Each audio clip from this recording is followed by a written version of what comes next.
सलामती कौंसिल में ईरान के मंदूब सईद इरवानी ने कहा कि हमने अक़वाम मुत्तहिदा के चार्टर के मुताबिक अपने तहफ़्फ़ुज़ के लिए इक़दाम किए। ईरानी मंदूब ने कहा कि ईरान में मासूम शहरियों और सिविल अमलाक को निशाना बनाया गया। अमरीकी हमले से क़याम अमन की सिफारती कोशिशों को नुकसान पहुंचा।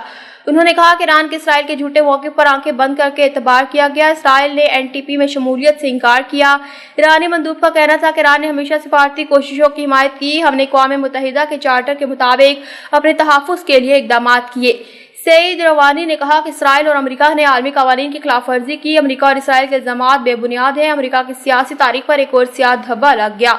ईरानी मंदूब का कहना था कि नेतन्याहू अमेरिका की खारजा पॉलिसी को हाईजैक करने में कामयाब रहा। उन्होंने कहा कि अमेरिकी हमलों का भरपूर जवाब दिया जाएगा। जंगी मुजरिम नेतन्याहू अमेरिका को जंग में धकेलने में कामयाब हो गया। सलामती कौंसिल में इनका कहना था कि ईरान को बैनुल अक़वामी कानून अमेरिकी हमले के खिलाफ दिफा का हक देता है।